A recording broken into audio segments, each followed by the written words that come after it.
What's going on, everyone? In today's video, I'm going to be showing you 4 different budget-friendly builds that I've been using to help snowball into some higher money raids. We're going to be taking a look at 3 assault rifle builds and 1 SMG build that all cost under 200k Technic alloy to build. Now, I have seen some comments on my previous videos that, people seem to feel like 200k is still a high price point for a budget gun build. But trust me when I say, when you start looking at most of the meta SCAR, M7, M14, and AKM builds that you're going to find, they easily hit the 350k mark, if not higher. So 200k for a budget gun that's going to help you win a lot more of your PvP fights is well worth it in my opinion. The first one we're going to be looking at today is, of course, the G3 battle rifle. When I'm building these guns, I usually start from the barrel, muzzle, and then I work my way backwards. Now here's the overall stats of this G3 battle rifle build I have here. It shoots 7.62 by 51, so it does shoot really good ammo. Now for the barrel, we have the G3 enhanced long barrel combo for range and muzzle velocity, control, and stability. The main stats that you want to spec into are your control, handling, and stability. Accuracy if you're doing a hipfire build, but we're not doing hipfire AR builds. Now this barrel does give us a hit in the handling category, but we can easily make that up with other attachments. The most important stat on your barrels and sometimes your muzzle brakes or your muzzle attachments is the range and muzzle velocity. But speccing into range and muzzle velocity really helps with damage fall off at range. And you'll notice if you start building into this on other weapons, even the M4 build that I run, I've spec'd it into range and muzzle velocity, and there's a significantly reduced time to kill. And so for the muzzle attachment, we're going with the titanium contest muzzle brake for 28k. This gives us a lot of recoil control, and you're definitely going to need it on something like the G3. Now when we go into the foregrip, I like using the K1 Elite Bevel foregrip on this, mostly because of the horizontal recoil. I feel like with the G3, if you're full autoing it, your sight tends to bounce horizontally. And as you can see here, it even helps you out a little bit with the horizontal firing camera stability. So it's gonna help you out a little bit with that visual recoil you get from it. Mag, I just throw a mag mount. If you wanna throw a 30 round mag on, you can. Rear grip, G3 skeleton foregrip, 13k, can't really go wrong. You get good control and handling stats. Now for the stock, on a lot of the rifle builds that I do, I usually do an Elite Light stock because it's pretty good stats, but for 25k, you get a lot of recoil control here, and you can still calibrate it to where you get some ADS speed out of it. I just feel like with the G3, recoil control is definitely the most important stat over a little bit of handling. You really want to spec into your control and stability stats on something like the G3. Now for your optic, personal preference, whatever 1X that you like, go for it. You could even do like a cheap hollow if you wanted. I don't really like I know a lot of people swear by the panoramic red dot sight. I just feel like the reticle inside the sight itself bounces around a lot horizontally, so I personally can't get used to it. If you're trying to go for something that's an adjustable zoom or ranged, I'd just start crafting in the black sight, the L-can. You're definitely going to put a kill flash in there, and it is going to kill the handling a bit. So if you look down here at the bottom left, we have our total calibration stats. I'm going to go over each individual calibration here now. For the barrel, I take the weight limit up to +50, the length up to 10mm. Once again, getting us 9% more muzzle velocity. Like I said, that helps with your damage fall off at range, and firing stability. Stability is very important with your, if you don't want your sight bouncing around horizontally. Now foregrip, I spec into extra control and stability while moving. So if you're strafing, your sight's not going to be bouncing around. I don't want to beat a dead horse here. Stability important on rifle. Rear grip, stability while moving, +16%, +6 extra control. And then for the stock, obviously we spec into more control on the weight limit. Now for the placement, we've already got enough firing stability. I like to mitigate a little bit of the ADS speed nerf from the other attachments that we have. Minus 6.2% ADS speed, but it would have been minus 10.2 if we had not spec'd into a little bit more ADS speed. Actually, it would have been more than that. But you see, plus 4.8 ADS speed. Just kind of helps if you're trying to snap and get a hold of a quick angle. But there you go. There's the calibration stats again. Here's typically what I set up when I'm testing assault rifle builds, at least, is I set the target out at 40 meters because that's going to be the typical range you're getting in engagements at. And then, I've got the typical tier 5 armor that you're going to see on, most of the normal raids that you're going to run.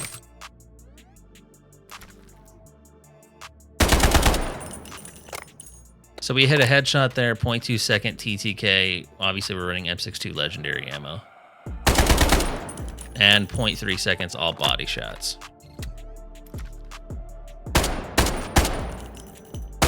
It's a 4-shot kill if you're hitting all body shots and you're penetrating through the armor.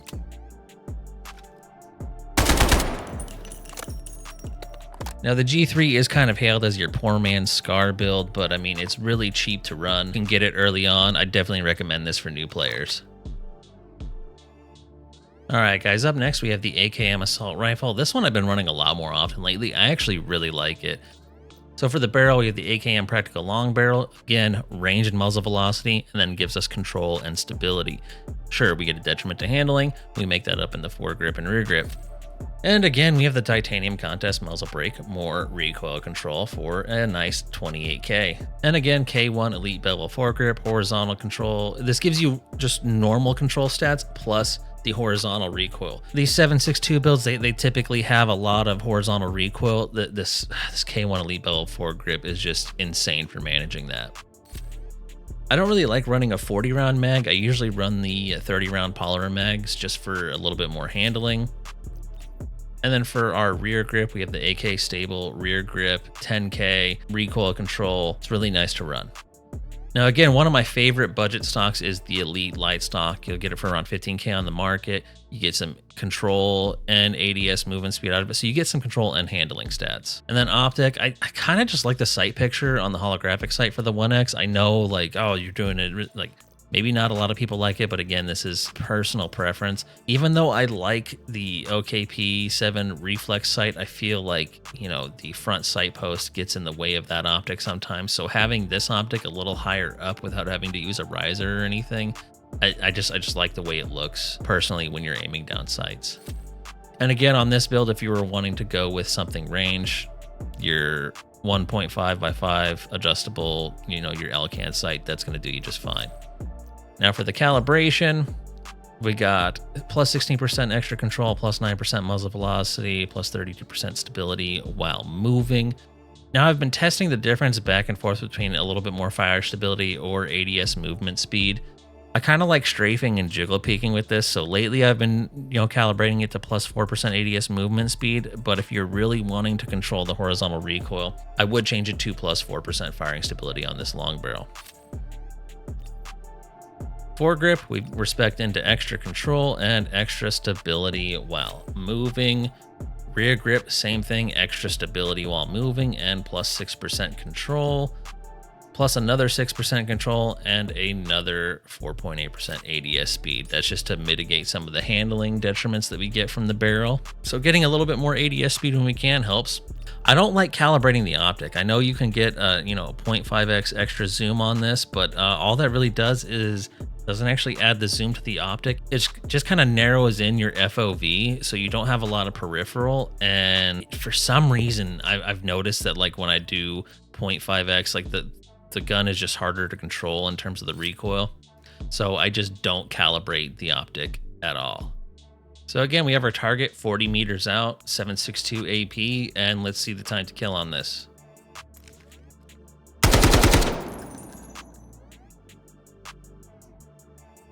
All right, so we've got a 0.3 second TTK at 40 meters, and that was all body shots. That wasn't even headshots.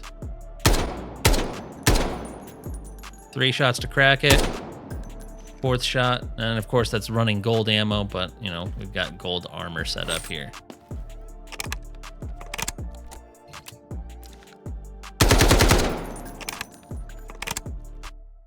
And for the last budget assault rifle build, we have our tried and true QBZ assault rifle. I've seen a lot of other videos that kind of hail this as the budget king. I think it's a pretty good all-around assault rifle. Your G3 and AKM are obviously going to be better choices, but for under 200K, this is still not a bad option. So the barrel, obviously we're speccing into range, muzzle velocity, control, and stability. Again, 20K for the longbow barrel combo, not a bad price point. Now for the muzzle, instead of going with the Titanium Contest muzzle brake again, on some of these weapons, especially the 5.56s, you can get the Whisper Tactical Suppressor. This does give you a little bit more recoil control, but it also adds a lot of range and muzzle velocity. And it does run around between 35 to 40K. You can't really get the price point down on that because crafting it in the black site is actually more expensive than buying it straight up off the auction. But still, for 40K, I mean, you get really good stats out of it.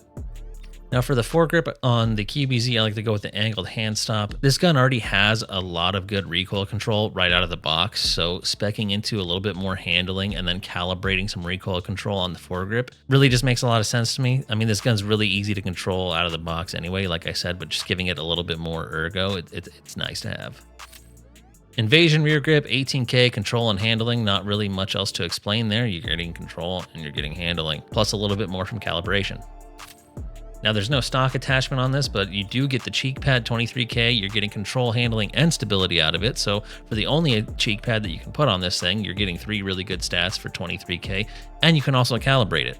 Optic, 1x optic of your preference. I feel like if you're gonna do a variable zoom, I don't really like the way the Alcan 1x5 feels on this gun. I typically go with the LVPO scope on it if I'm running a ranged build. You've probably seen it in some of my other videos. It's pretty cheap to craft this, so usually I'm kind of like constantly crafting these scopes, the LVPO, because I use them in my builds. So that's just another way to cut costs. But if you're not wanting to use a ranged build or you can't afford it, you know, your 1x sight of your personal preference is what you're going to want to go with. And you're of course going to need the longbow platform kit in order to put an optic on this thing to begin with. But it adds modification slots and it gives you some slight stat increases. Actually, it kind of gives you quite a bit of recoil control. Now, same concept for the calibration stats that I have here, speccing into muzzle velocity, stability, control, and stability while moving. So for the long barrel, bring both of these all the way to the right. That's going to get you firing stability and muzzle velocity, foregrip stability while moving, and then extra control. Now, even though this hand stop is made for handling stats, you still get extra control stats out of it just from calibration. Rear grip, plus 16% stability while moving, plus 6% extra control. And then your cheek pad, plus 4% firing stability, plus 6% extra recoil control. Once again, QBZ is kind of just, you know, you're all good. It's a decent all-around weapon, especially if you throw a variable sight on it. You can engage at multiple ranges, and this gun doesn't really have that much damage fall off at range. And for under 200K, this is a good all-around budget weapon to run. And again, we have T5 armor, 40 meters out, T5 ammo. We're going to see the TTK on this.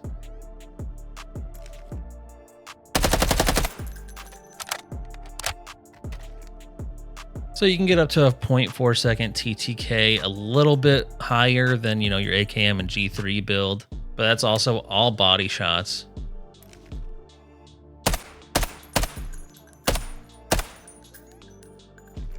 Now, of course, this gun takes 5 shots to kill as opposed to 4 from the other builds, but you do have a higher rate of fire.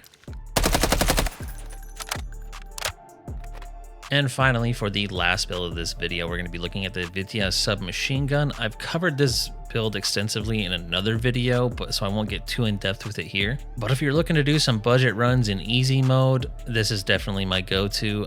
I wouldn't really recommend it in, like, you know, normal mode, because you're going to see a lot more players running T5, and this gun doesn't have any T5 ammo, so you're going to be stuck running 9x19 PEBP. But anyway, let's get into the build. Running the Vityaz Beaver barrel combo for range and muzzle velocity, extra control and stability. The Russian SMG suppressor. This is actually a really cheap suppressor that doesn't have a lot of negative stats. I mean, even though this is 3 bars handling, 2 bars stability, the actual stat detriment itself isn't that high, and you can make up for it on the other attachments on the gun.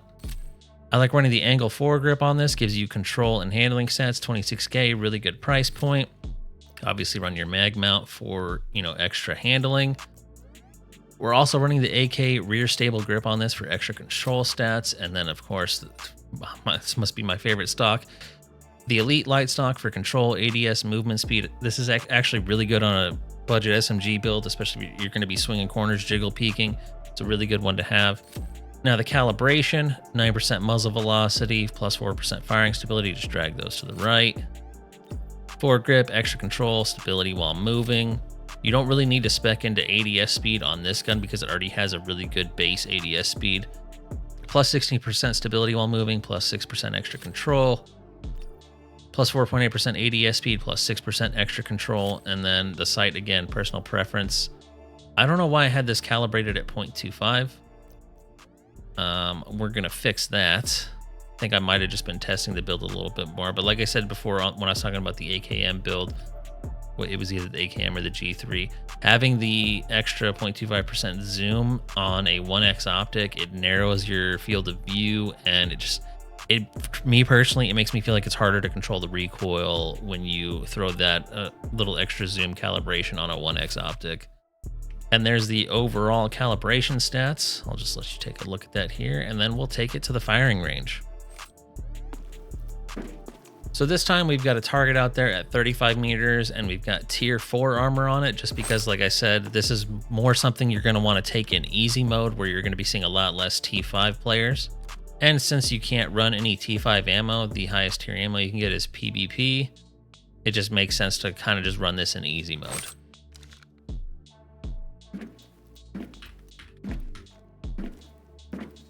And you can quickly jiggle peek. 0.5 second TTK at 35 meters on an SMG build is not bad. As far as SMGs go, I don't really like running the Vector. I just feel like it's personally broken, but if you were going to run a quote-unquote budget Vector, there's really kind of no such thing as a budget Vector, because all the attachments on it are super expensive. Since a lot of rats like to run it, they'll just sit in a corner, wait for you to run around it, and just blast you with 1,000 rounds per minute fire rate.